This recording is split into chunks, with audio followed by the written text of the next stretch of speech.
The small girl was nervous. She hadn't been told where they were going, and she wasn't sure where she was now. All she knew was that she should stay with the old man. She looked up at his large, kindly face, his smile lines carving large canyons across it. He would keep her safe. They walked warily through a neighborhood with no friendly faces to be found. She gripped him tighter. "Don't worry," he said, looking down on her, smiling. "No one will harm you." She felt reassured, and they kept going. They made their way through a large warehouse.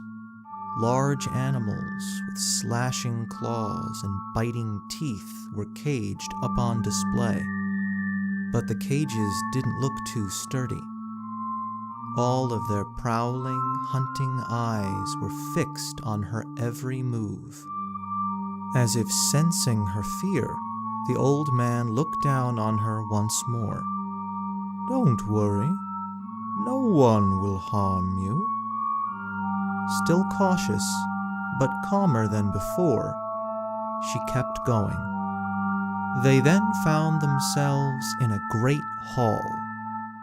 Vendors shouted and screamed their wares to any ear they could reach. As the two of them went deeper into the market, dangerous-looking men began to crowd around them. With wolfish looks in their eyes, they tried reaching and pawing for the girl, asking the old man how much, and offering fat pouches of gold even before he named a price. Panicked, the girl looked up at the old man. His kind eyes turned to cold flint. He slapped the offered bags away without taking his eyes off the grasping men. Defeated, they slunk away. His eyes back to their kindly warmth. Again he said, "Don't worry. No one will harm you." Leaving the market and the men behind, they continued to paths unknown. Then they reached a narrow road. At the end of that road was a small hut. They walked until they were facing the strangely large wooden door of the hut. Stepping forward, the old man knocked. They waited. Very slowly, the out-of-place door creaked open.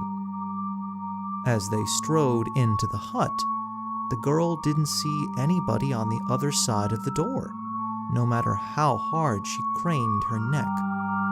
As they stood in the center of the hut's cold stone floor, light suddenly flickered to life all around them.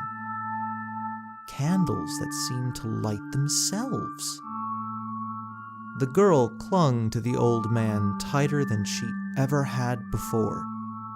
Tighter than the scary neighborhood. Tighter than the snarling beasts. Tighter even than those horrible men. But then she heard those words. "Don't worry. No one will harm you." And she held to them like a life raft. The old man then knelt down, his ancient joints groaning, and knocked on the floor 3 times. As he rose to his feet, the center of the floor seemed to melt away, revealing a cavernous hole. A blast of cold air shot out of the newly formed hole that blew back the little girl's hair and made her shiver, gripping her shoulders. Suddenly, a loud scratching noise started to pour out from the hole.